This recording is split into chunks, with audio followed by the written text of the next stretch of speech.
Hello and welcome to today's February 21st daily news report, as well as ongoing stimulus package information video.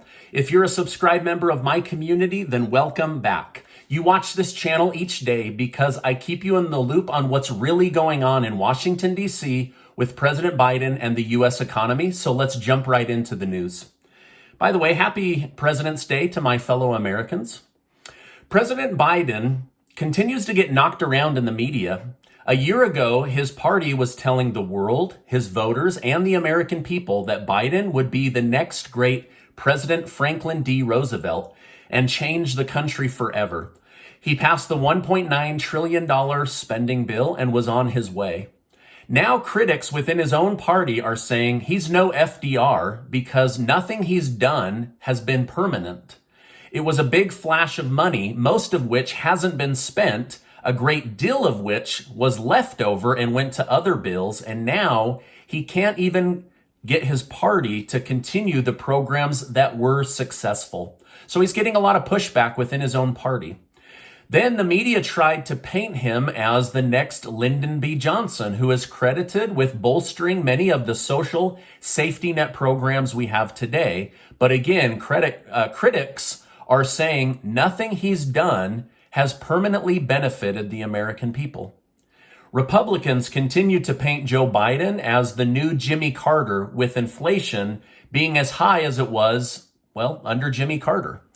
Senators Elizabeth Warren and Bernie Sanders are saying right now, this year, 2022, President Biden has an opportunity, while Democrats control all the federal government, to become the greatest by forgiving student loan debt, reintroducing the monthly child tax credit program, and cementing paid leave for new parents. These programs alone would make him great, according to these top Democrat senators.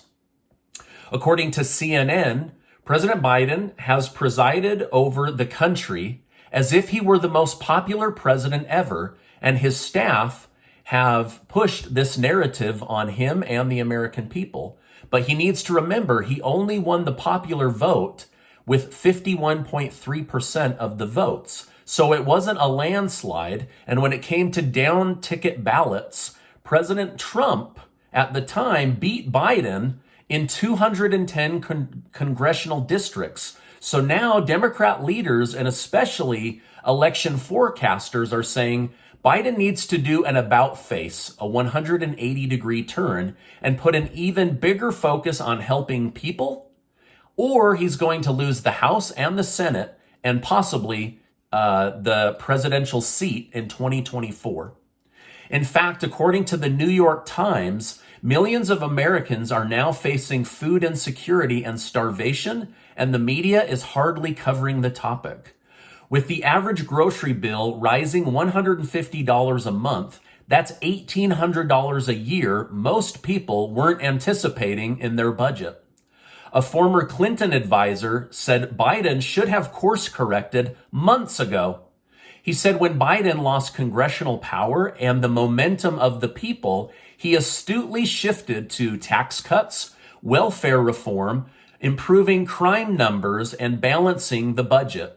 However, Biden has doubled down on programs that don't help the average person.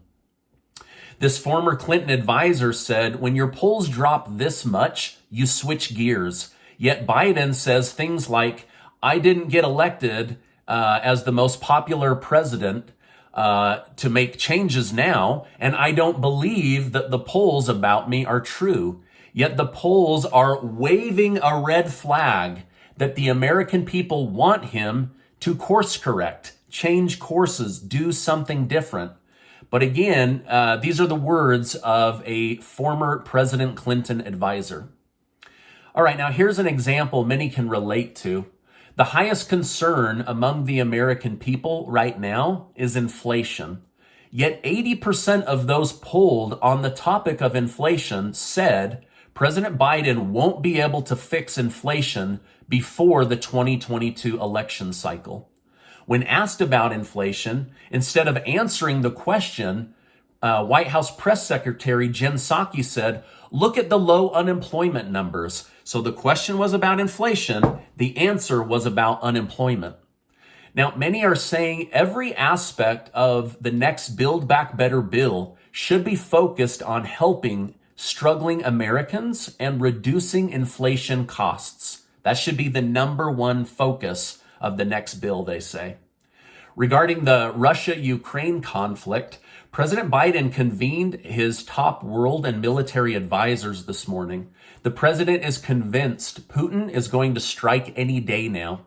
The president said that there are now 190,000 Russian military soldiers on the border, the biggest military gathering since World War II. However, the president of Ukraine is asking for intel. He says, listen, we're not seeing what you're seeing, and Russia has been on the verge of attacking Ukraine for 8 years. So why is the United States suddenly so concerned? Biden and NATO say they owe it to the 2.8 million innocent citizens in Kyiv, Ukraine, to stop this coming war.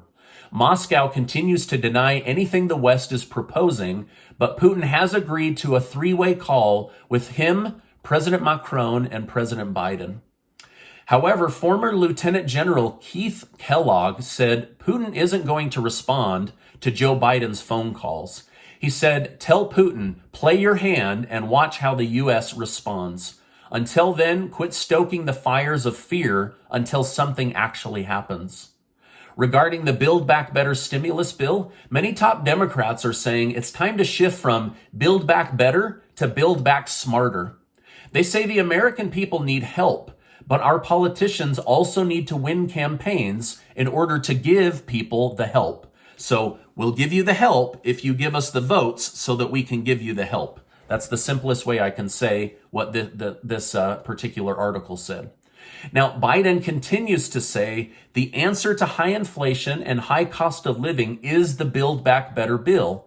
He said, if you are a working class family, it hurts. That's why my Build Back Better bill, what it's all about. Look, families are being clobbered by the cost of everyday things.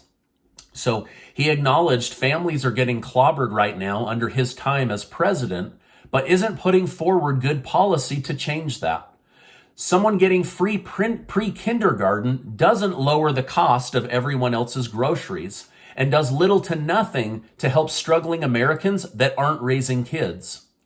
Biden said he had the strongest economic growth in 40 years, a 5.7% increase in GDP, and an unemployment drop more than any time in American history.